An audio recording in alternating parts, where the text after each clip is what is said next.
Hello friends, आज का हमारा लेसन है मेजरिंग टाइम यानी कि वक्त की पैमाइश।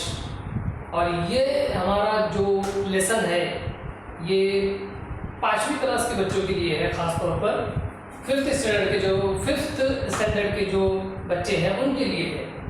तो देखिए, मेजरिंग टाइम में हमको आज देखना है कि हम जो है वो घड़ी किस तरह से देखते हैं, किस तरह से ये डिसाइड करते हैं कि अभी कितना वक्त हो रहा है, कितने बजे हैं। तो ये छोटी क्लास के बच्चों के लिए, 5th क्लास के बच्चों के लिए जानना बहुत ज़रूरी है।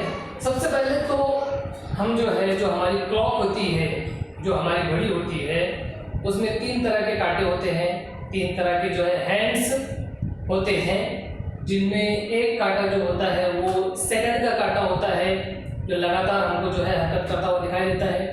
दूसरा मिनट का कांटा होता है, मिनट आर होता है या मिनट हैंड होता है। और तीसरा जो है वो घंटे का कांटा होता है, यानी आर का जो है हैंड होता है। तो इसके अंदर अभी देखिए फिगर जो है, इसके अंदर हमने सेकंड के कांटे को नहीं बताया है, सिर्फ घंटे का जो कांटा है उसको हमने सबसे छोटे कांटे के तौर पर बताया है, हैंड के तौर पर बताया है। और जो मिनट का कांटा है, जो मिनट का साइज है, उसको हमने बड़ी साइज के जरिए बताया है। सेकंड के कांटे को हमने इसके अंदर नहीं बताया, सेकंड का कांटा भी होता है। तो देखिए, इन 2 कांटों के जरिए, इन दोनों आर्म के जरिए जो है ये खास तौर पर जो है हम वक्त को डिसाइड करते हैं। और बेसिक चीज हमारी ये है कि सबसे छोटी यूनिट जो है हमारी घड़ी के अंदर वो होती है सेकंड की यूनिट, जो लगातार जो है वो सेकंड का कांटा हरकत करता है।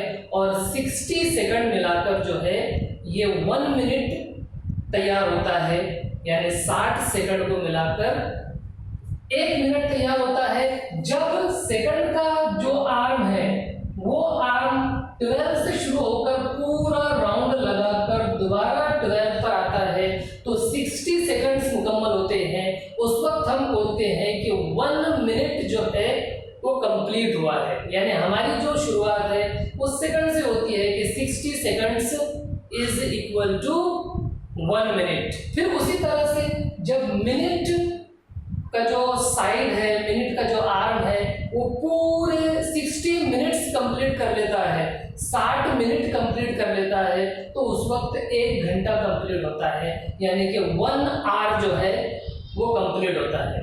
इस तरीके से सेकंड को मिलाकर मिनट और मिनट को मिलाकर जो है वो घंटा तैयार होता है। इस तरीके से हम तीनों भी आर्म्स के जरिए से जो है वो टाइम को डिसाइड करते हैं। अब देखिए, इसके अंदर कुछ चीजें समझना जरूरी है कि जब 12 से 1 के बीच में मिनट का कांटा जो है वो मोशन करता है, तो उस वक्त वो 5 मिनट जो है कंप्लीट करता है। मतलब 12 और 1 के बीच में 5 मिनट जो का डिस्टेंस होता है, इतना फर्क होता है, डिफरेंस होता है।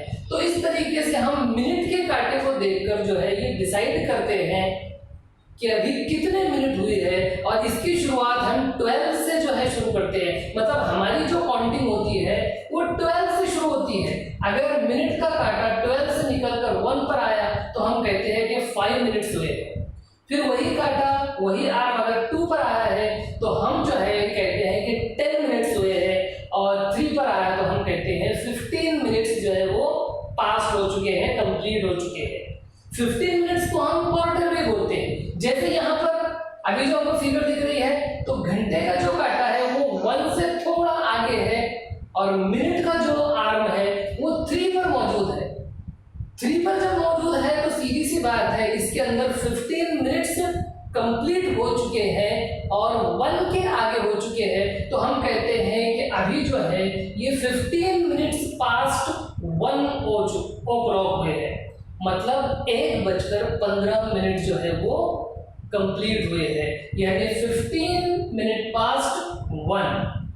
तो इस तरह से हम बोलते हैं। अगर यही मिनट का आर्म 4 पर रहा तो हम 12 से जो है मिनट की गिनती शुरू करते हैं। 12 से 1 तक 5, 1 से अगर 2 तक आता है तो 10 मिनट्स, फिर उसमें 3 पर आया तो 5 मिनट्स ऐड।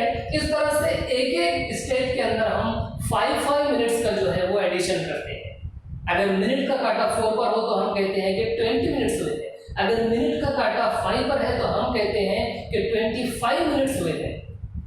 तो इस तरीके से मिनट के कांटे के जरिए हम जो है मिनट को डिसाइड करते हैं। और यही कांटा, यही आर्म अगर 6 पर आए तो 6 जो है ये 30 मिनट्स तो होते हैं, लेकिन हम उसको हाफ आवर भी बोलते हैं, आधा घंटा भी बोल सकते हैं या 30 मिनट्स भी बोल सकते हैं। तो इस तरीके से जो है कुछ टर्म जैसे क्वार्टर की, हाफ आवर की, ये टर्म्स हमको याद होना जरूरी है। और फिर जहां तक घंटे का सवाल है तो हम इस जो आर का जो कांटा है, घंटे का जो कांटा है, उसको देखकर हम ये घंटे को डिसाइड कर सकते हैं कि अभी 2 बज रहे हैं या 3 बज रहे हैं या 3 से थोड़ा आगे है।